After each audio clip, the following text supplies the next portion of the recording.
ಗಲ್ಲಿ ಬೀದಿಗಳಲ್ಲಿ ನಾಯಿಗಳ ಕಾಟ ಆಯ್ತು. ಈಗ ಆಸ್ಪತ್ರೆಗಳಿಗೂ ಕೂಡ ಬೀದಿ ನಾಯಿಗಳು ಎಂಟ್ರಿ ಕೊಡ್ತಾ ಇದಾವೆ. ಆಸ್ಪತ್ರೆ ಆವರಣದಲ್ಲದೆ ಒಳಗೂ ಕೂಡ ನುಗ್ತಾ ಇದಾವೆ ನಾಯಿಗಳು. ಸರ್ಕಾರಿ ಆಸ್ಪತ್ರೆಗಳಲ್ಲಿ ಆಸ್ಪತ್ರೆ ಆವರಣದಲ್ಲಿ ಇರ್ತವೆ. ಅಷ್ಟು ಮಾತ್ರ ಅಲ್ಲ, ಈಗ ಆಸ್ಪತ್ರೆಯ ಒಳಗಡೆನೂ ಕೂಡ ನುಗ್ತಾ ಇದಾವೆ ನಾಯಿಗಳು. ನಾವು ತೋರಿಸ್ತಾ ಇದ್ವಿ, ನಿರಂತರವಾಗಿ ಅಭಿಯಾನವನ್ನ ಮಾಡ್ತಾ ಇದ್ವಿ. ಯಾವ್ಯಾವ ಜಿಲ್ಲೆಯಲ್ಲಿ ಯಾವ್ಯಾವ ರೀತಿಯಾಗಿ ನಾಯಿಗಳ ಕಾಟ ಇದೆ, ನರಕ ಯಾತನೆ ಇದೆ. ಒಂದೊಂದು ಜಿಲ್ಲೆಯಲ್ಲೂ ಕೂಡ 10,000 ಕೇಸು, 20,000 ಕೇಸು, ವಿಜಯಪುರದಲ್ಲಿ 22,000 ಕೇಸು, ಬೆಳಗಾವಿಲೂ ಕೂಡ ಅಷ್ಟೇ ಜಸ್ಟ್ 3 ತಿಂಗಳಲ್ಲಿ 17,000 ಕೇಸು. ಈ ರೀತಿಯಾಗೆಲ್ಲ ವರದಿಯಾಗಿದೆ. ಈಗ ಆಸ್ಪತ್ರೆಗೆ ಬೇರೆ ಬೀದಿ ನಾಯಿಗಳ ಅಡ್ಡೆ ಆಗಿರುವಂಥದ್ದು ಬೀದರ್ನ ಬ್ರಿಮ್ಸ್ ಆಸ್ಪತ್ರೆ ಆವರಣದಲ್ಲಿ ಎಲ್ಲಿ ನೋಡಿದ್ರಲ್ಲಿ ನಾಯಿಗಳು. ಜೀವ ಭಯದಲ್ಲೇ ರೋಗಿಗಳು ಓಡಾಡ್ತಾ ಇದ್ದಾರೆ, ಬ್ರಿಮ್ಸ್ ಸಿಬ್ಬಂದಿ ಓಡಾಡ್ತಾ ಇದ್ದಾರೆ. ಕೆಲವೊಮ್ಮೆ ಆಸ್ಪತ್ರೆಯ ಒಳಗೂ ಕೂಡ ಎಂಟ್ರಿ ಕೊಡ್ತಾ ಇದ್ದಾರೆ ನಾಯಿಗಳು. ಬೀದಿ ನಾಯಿಗಳ ಕಡಿವಾಣಕ್ಕೆ ಮಹಾನಗರ ಪಾಲಿಕೆಗೆ ಮನವಿಯನ್ನ ಮಾಡಿಕೊಂಡಿದ್ದಾರೆ ಬ್ರಿಮ್ಸ್ ಅಧಿಕಾರಿಗಳು. ಆ ಮನವಿಗೆ ಯಾವುದೇ ಕಿಮ್ಮತ್ತಿಲ್ಲ, ಪಾಲಿಕೆ ನಿರ್ಲಕ್ಷ್ಯ ಮಾಡ್ತಾ ಇದೆ. ಬೀದಿ ನಾಯಿಗಳ ಉಪಟಳಕ್ಕೆ ಬ್ರೇಕ್ ಹಾಕುವಂತೆ ಆಗ್ರಹಿಸ್ತಾ ಇದ್ದಾರೆ. But no use. ಪಾಲಿಕೆ ಅಧಿಕಾರಿಗಳು ಗಾಢದ್ದಾಗಿ ನಿದ್ದೆ ಹೊಡ್ಕೊಂಡು ಕೂತ್ಕೊಂಡವ್ರೆ. ಅವ್ರ ಕೆಲಸ ಏನು ಮಾಡ್ತಾವ್ರೋ ಏನೋ ಗೊತ್ತಿಲ್ಲ. ನೋಡಿ, ನಿಮಗೆ ತೋರಿಸ್ತಾ ಇದೀವಲ್ಲ, ಇದು ಆಸ್ಪತ್ರೆಯ ಆವರಣ. ಮೊದಲೇ ಗಬ್ಬೆದ್ದೋಗಿರೋ ಆಸ್ಪತ್ರೆ ಆವರಣ, ಅದು ನೆಟ್ಟಗಿಲ್ಲ. ಬೀದರ್ ಆಸ್ಪತ್ರೆ. ಆ ಆಸ್ಪತ್ರೆಗೆ ಹೋದ್ರೇ ರೋಗ ಹಚ್ಕೊಂಡ್ಬರ್ಬೇಕು. ಅದ್ರ ಜೊತೆಗೆ ಇದು ಬೇರೆ ಕಾಟ, ನಾಯಿಗಳ ಕಾಟ. ರಕ್ತದ ರುಚಿ, ಮೂಳೆ ರುಚಿ ನೋಡಿದ್ರೆ ಮುಗೀತು ಕತೆ. ಪಾಪ ವಯಸ್ಸಾದಂಥವ್ರು, ಸಣ್ಣ ಮಕ್ಳೇನಾದ್ರೂ ಬಂದ್ರೆ ಅಟ್ಯಾಕ್ ಮಾಡಿಬಿಡ್ತವೆ. ನೋಡಿ, ಆಸ್ಪತ್ರೆ ಒಳಗಡೆ ನೋಡಿ ನೀವು.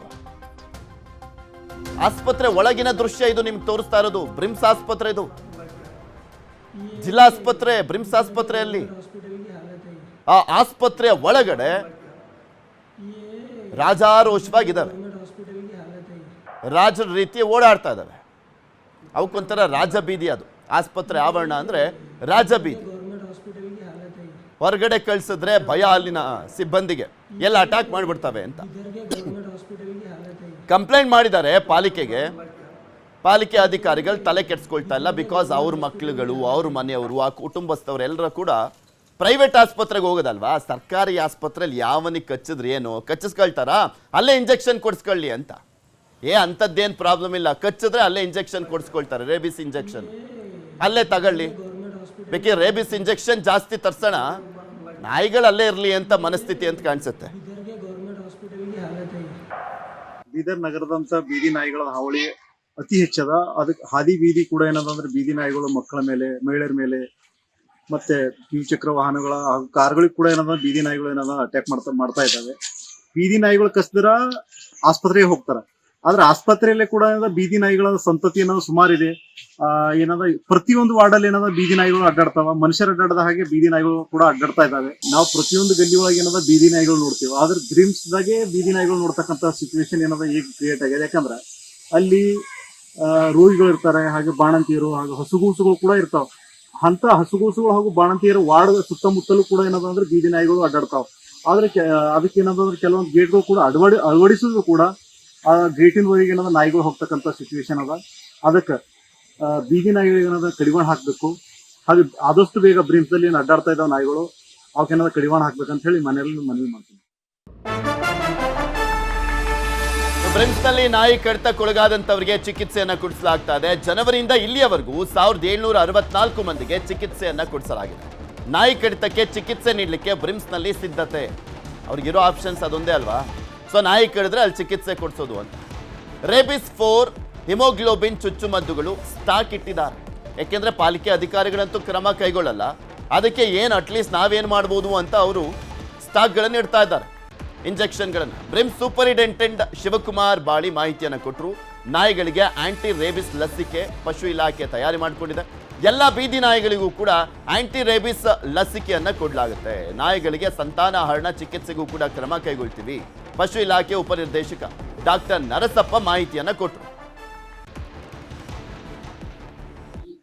ನಾವು ಮುನ್ಸಿಪಾಲಿಟಿ ಇದಕ್ಕೇನಂತಂದ್ರೆ ಈ ಬೀದಿ ನಾಯಿಗಳು ಎಲ್ಲ ಕಡೆ ನೋಡಿದ್ರೆ ಜಾಸ್ತಿ ಆಗಿದ್ದಾವೆ. ಈ ಒಂದು ಬೀದಿ ನಾಯಿ ಕಚ್ಚಿದ ಕಮ್ಮಿ ಆಗ್ಬೇಕಂತಂದ್ರೆ ನಾವು ಮುಂಜಾಗ್ರತವಾಗಿ ನಾವು ಮುನ್ಸಿಪಾಲಿಟಿಗೆ ನಾವು ಒಂದು ಲೆಟರ್ ಕೂಡ ಮನವಿಗಳು ಕೊಟ್ಟಿದ್ದೇವೆ.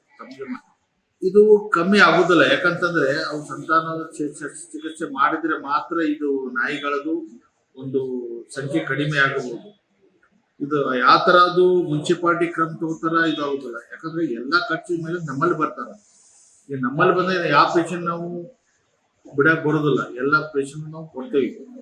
ರ್ಯಾಬಿ ಪೂರತ್ ಇಂಜೆಕ್ಷನ್ ಕೊಡ್ತೇವೆ, ಅದು ಎಲ್ಲಾ ಪೇಷಂಟ್ ಕೊಡ್ತೇವೆ. ನಮ್ಮ ಇಲಾಖೆ ವತಿಯಿಂದ ನಾವು ವ್ಯಾಕ್ಸಿನೇಷನ್ ಮಾಡಬೇಕಾಗ್ತದೆ ಮತ್ತು ಗ್ರಾಮ ಮಟ್ಟದಲ್ಲಿ ಬಂದಾಗ ಪಂಚಾಯತ್ ಅಧಿಕಾರಿಗಳು ಪಂಚಾಯತ್ ವತಿಯಿಂದ ಮತ್ತು ಪಟ್ಟಣ ಪ್ರದೇಶಗಳಿಗೆ ಬಂದಾಗ ಮುನ್ಸಿಪಾಲಿಟಿ ವತಿಯಿಂದ ನಾವು ABC ಪ್ರೋಗ್ರಾಮ್ ಅಂತ ನಾವು ಹೇಳ್ತೀವಿ, ಅನಿಮಲ್ ಬರ್ತ್ ಕಂಟ್ರೋಲ್ ಅಂತ ಹೇಳ್ತೀವಿ, ಸಂತಾನಹರಣ ಶಸ್ತ್ರಚಿಕಿತ್ಸೆ ಅಂತೇಳಿ ಆ ಕಾರ್ಯಕ್ರಮವನ್ನು ಕೈಗೊಳ್ಳಬೇಕಾಗ್ತದೆ. ಸೊ ಈ ಕಾರ್ಯಕ್ರಮಗಳು ನಾವು ಜಂಟಿಯಾಗಿ ಕೈಗೊಳ್ಳಬೇಕಾಗ್ತದೆ. ಅದರ ಬಗ್ಗೆನೂ ಸಹಿತ ಮಾನ್ಯ ಜಿಲ್ಲಾಧಿಕಾರಿಗಳು ಅದರಲ್ಲಿ ಡಿಸ್ಕಷನ್ ಮಾಡಿದ್ದಾರೆ. ಜಿಲ್ಲೆಗೆ ಇಲ್ಲಿಯವರೆಗೆ ನಾವು 8,000 ಡೋಸ್ ಲಸಿಕೆಯನ್ನು ತರಿಸಿದ್ದೀವಿ. ಪ್ರತಿಯೊಂದು ಗ್ರಾಮಗಳಿಗೆ ತೆರಳಿ, ಪ್ರತಿಯೊಂದು ಪಟ್ಟಣ ಪ್ರದೇಶಗಳಿಗೆ ಸಹಿತ ತೆರಳಿ ಎಲ್ಲಾ ನಾಯಿಗಳಿಗೆ ಲಸಿಕೆ ಹಾಕುವಂತ ಕಾರ್ಯಕ್ರಮವನ್ನು ನಾವು ಹಮ್ಮಿಕೊಳ್ತಾ ಇದ್ದೀವಿ.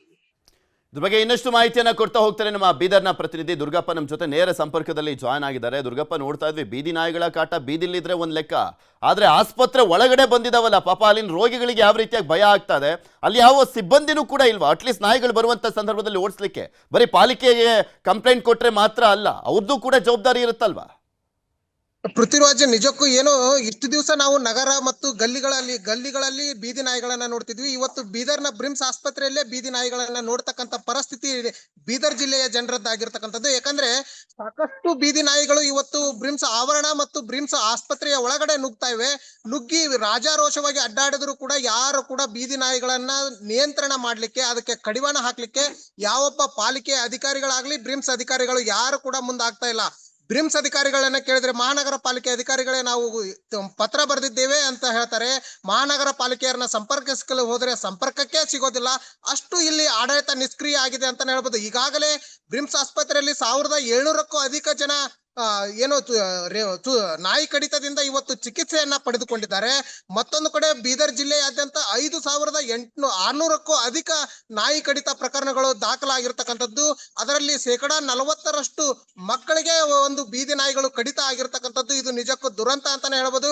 ಈಗಾಗಲೇ ಜಿಲ್ಲಾಧಿಕಾರಿಗಳು ನಾಯಿಗಳ ನಿಯಂತ್ರಣವನ್ನು ಮಾಡ್ಲಿಕ್ಕೆ ಎಲ್ಲಾ ಅಧಿಕಾರಿಗಳಿಗೆ ಪಾಲಿಕೆಗಳಿಗೆ ಸೂಚನೆ ಕೊಟ್ಟಿದ್ದಾರೆ ಅಂತ ಹೇಳ್ತಾರೆ. ಆದ್ರೆ ಯಾವ ರೀತಿಯಾಗಿ ನಾಯಿಗಳ ನಿಯಂತ್ರಣಕ್ಕೆ ಸ್ಥಳೀಯ ಸಂಸ್ಥೆಗಳಾಗಿರ್ಬೋದು, ಅಧಿಕಾರಿಗಳಾಗಿರ್ಬೋದು ಯಾವ ರೀತಿಯಾಗಿ ಮುಂದಾಗುತ್ತಿದ್ದಾರೆ ಅನ್ನೋದು ಇನ್ನೂವರೆಗೂ ಕೂಡ ಯಾರು ಕೂಡ ಮಾಹಿತಿ ನೀಡ್ತಲ್ಲ. ಯಾಕಂದ್ರೆ ಈಗಾಗಲೇ ನಮ್ಮ ಪ್ರತಿನಿಧಿ ಹೇಳ್ತಾ ಇದ್ರು ಅಲ್ಲಿ ಯಾವ ರೀತಿಯಾದಂಥ ಪರಿಸ್ಥಿತಿ ಇದೆ, ಜಿಲ್ಲಾಧಿಕಾರಿಗಳು ಸೂಚನೆ ಕೊಟ್ಟರು ಕೂಡ ಅವ್ರು ಏನು ಕ್ರಮ ಕೈಗೊಳ್ತಾ ಇದ್ದಾರೆ ಅನ್ನುವಂಥದ್ದು ಮಾತ್ರ ಗೊತ್ತಾಗ್ತಾ ಇಲ್ಲ ಅಂತ.